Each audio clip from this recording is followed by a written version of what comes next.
endeavor of countless generations. Stand at Ajanta or Ellora and imagine those monks all those centuries ago chipping away at the rock without any modern tools or electric drills, just their bare hands and basic implements year after. And grab the headlines tomorrow. See, I've seen him from school. He has always been brighter, a little younger.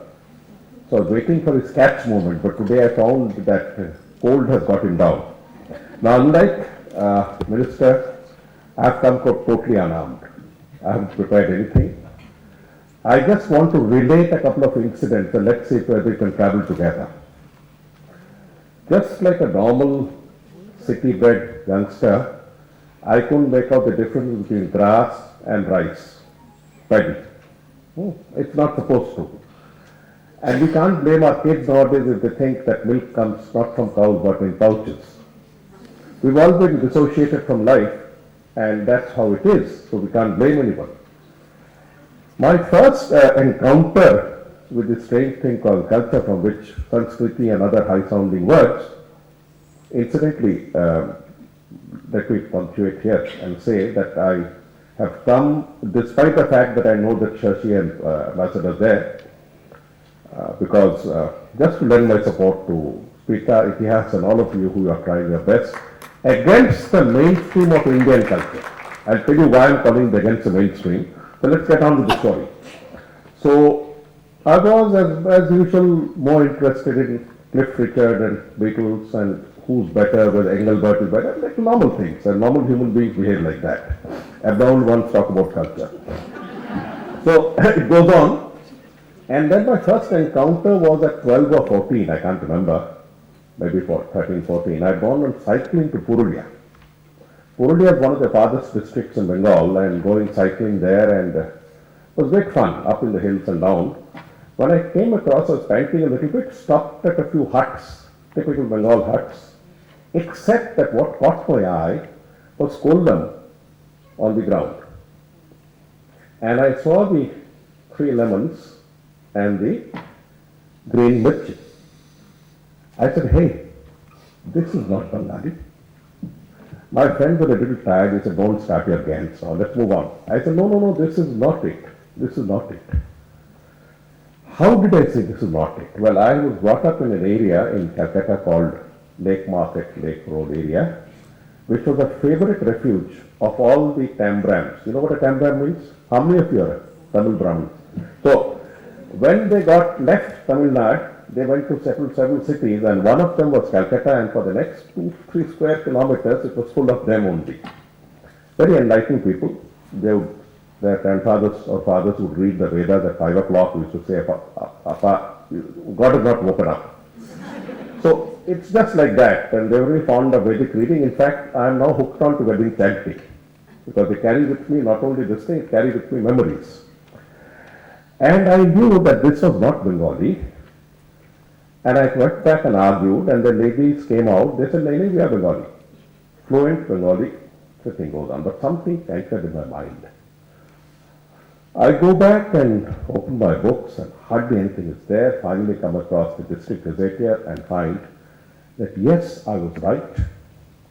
200 years ago, 4 families of Tamil Iyengars had been imported there, remnants, to clean up this place. You want to get messy, this marginal people get messy, so you need to bring prayer and prayer Brahmins to clean up the rituals. And I found that their surnames are so hidden in the mesh of the majority culture. One is Chakravarti, every second born is a Chakravarti. And and the other is Acharya. Incidentally, Damodar Acharya, the leader of the CPI in Parliament, is a Tam Tamil Brahmin. He is that. And it goes on. So here was one culture which had sort of got into another culture and found its place, and yet could maintain the distinct fingerprint that they never gave up. That is culture. At each level we have a fingerprint which distinguishes our identity. You can't smudge it out. So is it a sedimentary rock? Let's move on. I come across my second one again on a holiday. I mean, go to Murshidabad. You've heard of Lassi and all that. So here is this village where we land up, and we are thrilled about getting village stuff. We were looking upon village the way everybody looks down, until the kids told us that they are smarter than us. So here was this village, and I found these houses, not a village actually, it was a small Mofussil town. The houses had what you call jharokhas, which was protruding Rajasthani balcony. Hey, this is again not it. I asked my same questions, I got my same hugs on my head from my friends, said let's move on. I said no, it can't be. It would take many years for me to discover that this was in fact a settlement that had come with Maharaja Man Singh to Bengal and had settled down. And these fellows who have the same names as Rajasthan are very proud of the fact that they are part of Bengal. The names are Bachawat, Naulakha, Srimal, Dugar, Nahar, it goes on. So here is how the mesh of culture comes up and how we get together. I mentioned one intangible, one tangible. That comes to stories. Life moves on and I get through the Naxalite period and all that and get into the IAS for no fault of mine. I swear I didn't study that hard. I just sat through it. Either they had lowered the standard, something happened. Anyway, we'll not talk about it, so I move on. And my first posting is again Bardhaman, where I would end my last district posting. And one of the first places I went, I loved cycling those days. I could hardly, my knees are broken now. I'm now a weak-kneed bureaucrat. So I went cycling and came across this place. My district officers were horrified. You should go in a red light car and things like that. I said, just get the hell out of here. So we went there and went and saw a pair of tombs. Tombs. I was wondering what these tombs are. I mean, sorry, not tombs, graves. White graves, you can see them, I can pass on photographs if I can get them. Sure I can get them. And there hangs a thing. There it was written in Farsi. I can't read Farsi. Anyway, so it was written, but then the Chowkidar came over through the undergrowth, he sat down almost dramatically and asked for a cigarette. Cigarette incidentally is universal currency. It's universal currency. And among men, it's the first sign of bonding. I'm unfortunate to have given it up. I have a school teacher as a wife, so you get my point. She used to teach for several hours in school and the remaining energy she conserved for. Okay, now, I couldn't take the battery no more, so I gave it up after a healthy 30 years. So I passed on the cigarette and he sat down and chatted. I asked him this thing and in almost, Mughal Azam style, he brought up a story, which I checked up was learned from his father and grandfather, was more or less correct. It's a very interesting story.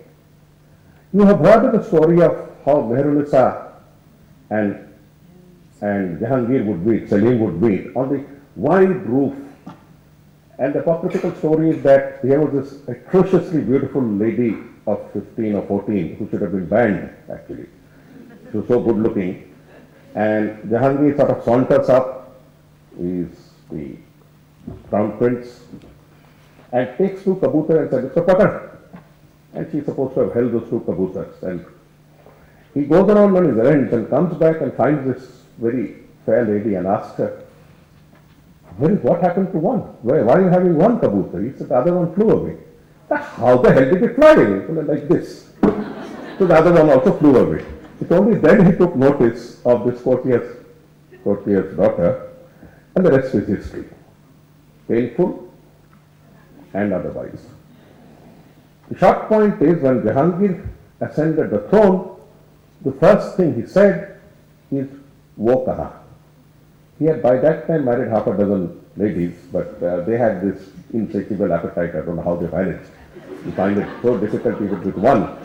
But then, so it went on, and Jahangir asked his brothers, asked his cohorts, "Where is she?" Mother came and swore upon the Quran. "You can't do this.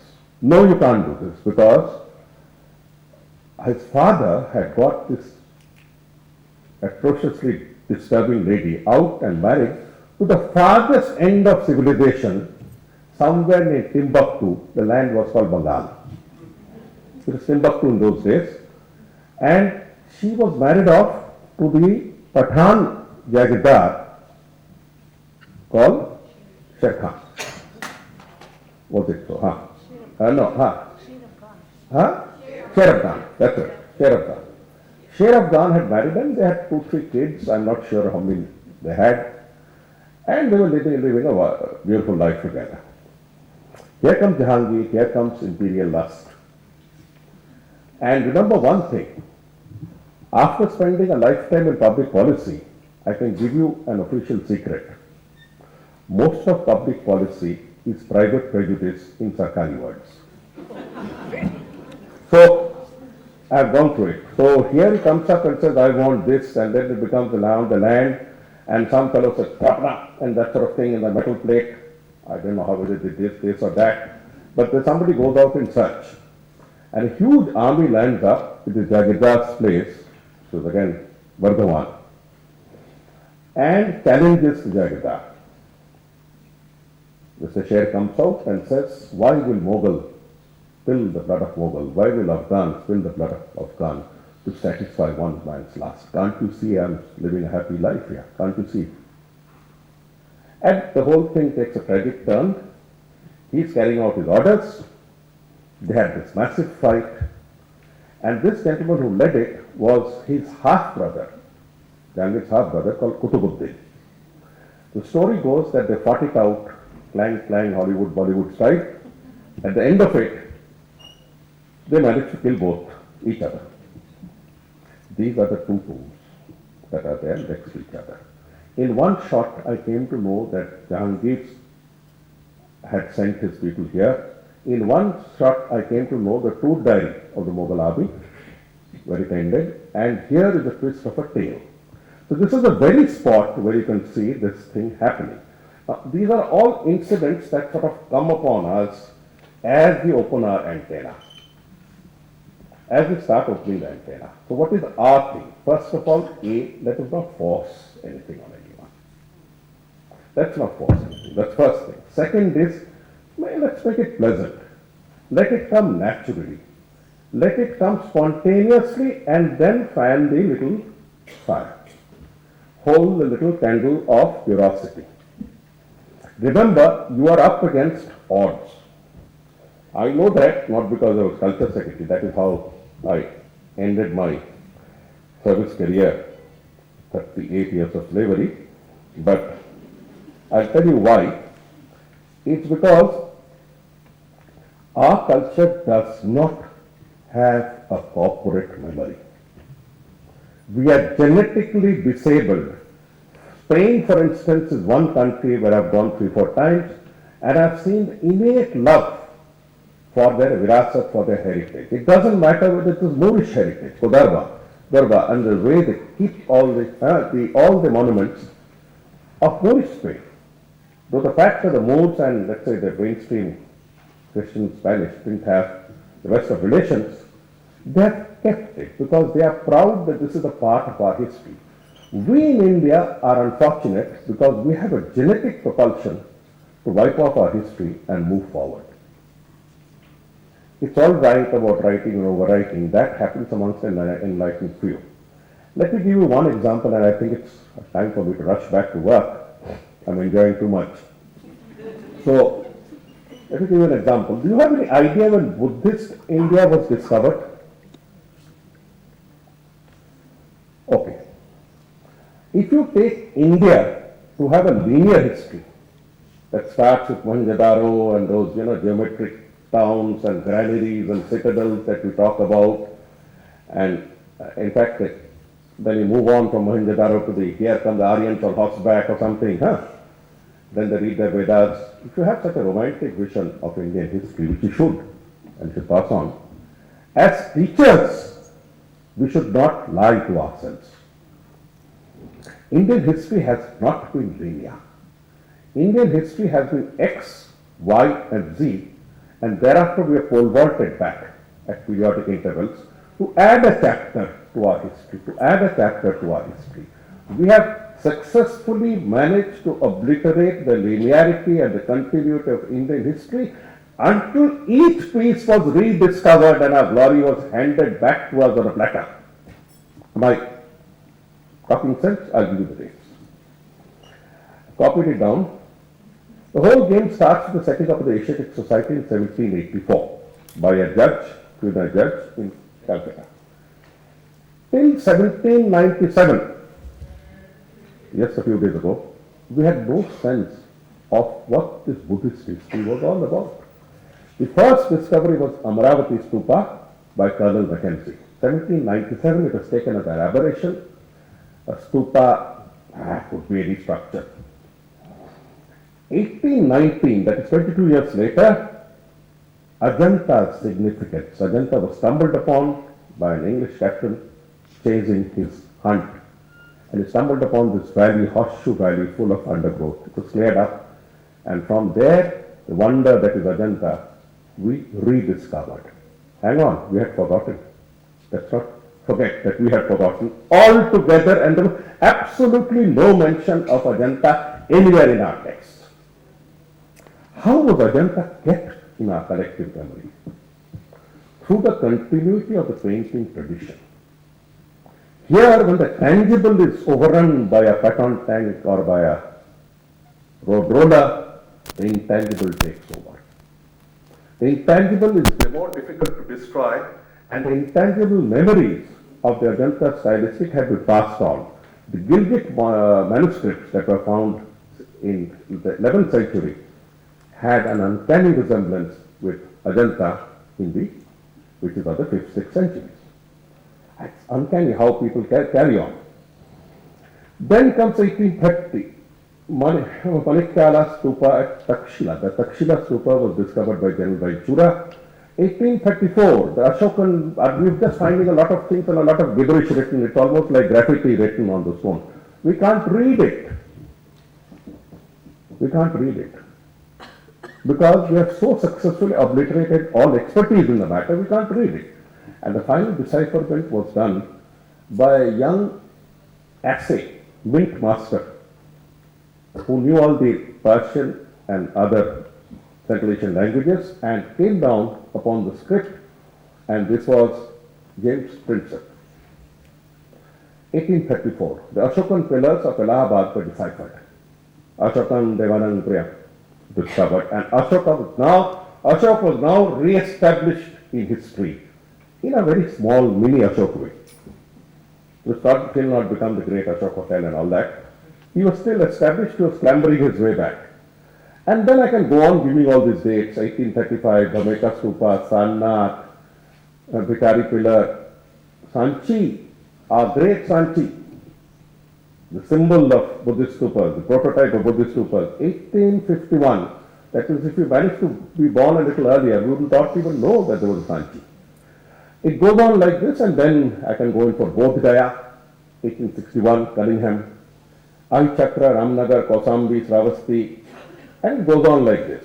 Similarly, had it not been for a chance discovery in 1922, we would not be able to push back India's history for another 1,500 to 2,000 years.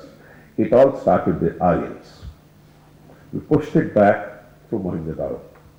What I'm trying to say is that we have this awful habit of not being able to remember our dates. We have this awful genetic tendency to be looking at our past through selective eyes. Had it not been for the colonial intervention, we would not have imbibed history in the linear, in the length manner, in a chronological sequence at all. Whether this is good or that is bad, I don't know, because we have a cyclical sense of history. It comes in yugas and cycles. Even now, if you ask somebody two basic questions. How far is Khan Market? 20 minutes? 10 kilometers? 2 kilometers? Because length and time and distance don't exist in our thing with that ruthless precision. That's why we are always late for meetings. It just doesn't exist. You have to understand what our genetic code is. We believe in cycles. Ramu Kumar, when were you born? It's a Baan ki saal. the year the flood came. Now when the hell is that? It floods every second year. So Don Pisa, that's all. We fix our memories with particular dates and events and cycles. But the linearity of history, which is the universal modicum, has been accepted by us now, and let us proceed on this presumption. I just let out the official secrets today. This is how we deconstructed, reconstructed, and pieced together our history. So we are actually pioneers. You, me, we are actually pioneers in the sense that we are the first, second, or third generation people who have been lucky enough to get our history books starting with the Indus Valley civilization. We started. My father's generation didn't have it. It was not official history. It starts with Aryans who came on horseback and with superior culture. Ladies and gentlemen, whom did Aryans see? Meet. This dreadful place people call the Rakshasa, Danava, Pisaka, who were completely, constantly disturbing the prayers and their hermitage. First of all, why do you need to have a hermitage into Rakshasa territory? So you can expand. So anyway, we'll get into the dynamics between the formation of India, between what we can call broadly the autochthonous, indigenous India, and the official rulers, which I was hinting at one place. And through these dynamics, you have to understand how our culture came together. And why I have no unnecessary pride or patriotism in this culture business. All I have is a very clinical sense of what belongs to be and what is rightfully mine. Why do we look upon a little piece of pottery and think a child is going to get excited? When you look back at the fragments of pottery and take them to the museum, what does the pottery mean? I mean, you can see those kundas anywhere. One has to explain to them that at that point of life was a struggle. One would produce another, and if you die by 20, mortality was very high. So what has the child got to do? Hang on, let me tell you. One of the greatest discoveries of mankind was fire, and the other was the earthen pot. Once the earthen pot and fire came together, you started boiling water. Once you started boiling water and by accident or by design you started putting food into it, it started killing the germs. Mortality dropped. And those who used the earthen pots are the ones who survived. And the fact that we are alive today, we are the descendants of those who survived. They are directly my ancestors. Those black and white, black and red pottery, they are directly my ancestors. So there when you find that pot, contextualize the pot. It's not a dull piece of terracotta. Contextualize and say that this is the pot from which we survived. And as it goes along, we explain each part of it. Why do you need iron?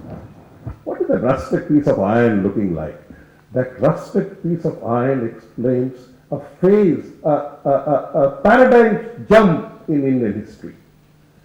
Iron was found out by the Hittites in the 9th century. There was no IPR, no copyright, no world IPO. Knowledge was freely passed around.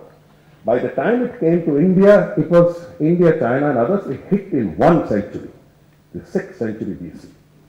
Until the 6th century BC, we have no recollection other than legend of any great philosopher anywhere in the world. How did all the philosophers, Lao Tse, Confucius, Zarathustra, Abraham, Buddha, Mahavir, all come up in 1 century? Iron. Iron, kahan ye? Hang on, let me explain.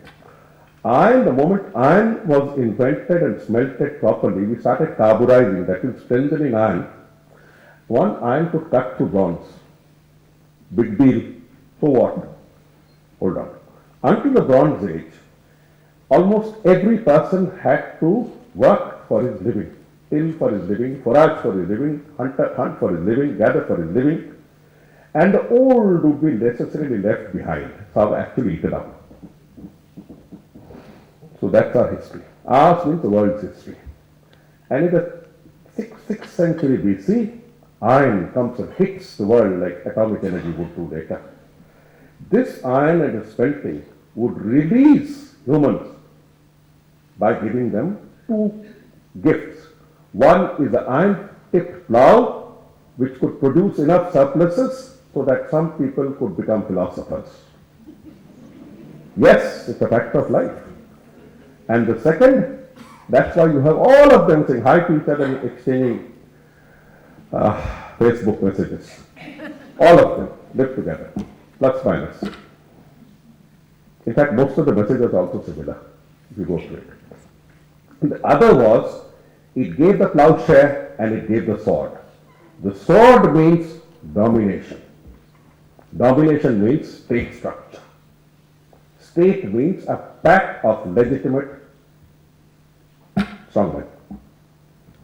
And then once the state structure is established, we have what we call a pyramidical structure where you have the best and the worst of human nature coming out. They settle civilizations. That's all. The Gangetic Valley kingdoms. And incidentally, both the philosophers, both the religious leaders of India were actually challengers to the system. Both came from Tarai republics. They were like Scotsmen who could not be kept down. Ye shut up. I'm not going to accept your this thing. Why should I say hi to you just because you have a sword? So the chap actually showed you what he could do with the sword. So there are no answers and no questions more. So it goes on like that. So even a little piece of iron represents a quantum jump in Indian history. I have bored you enough. I'm not going to run away. With these few words, let me extend my warmest felicitations to ITIHAS and to all the passionate teachers who are spending half their lives explaining to a difficult lot and sometimes a very inquisitive lot of children. But remember, the questions of the child are the ones that become the capital for our national heritage. No ASI, no culture ministry, no post-50, post-40 generation person would be able to retain, maintain Indian civilization in its tangible, intangible ways, Indian culture, if the sentinels for tomorrow, if the next generation doesn't take upon itself that this is as important as Facebook or Twitter. With these words, I thank you once again and God be with you.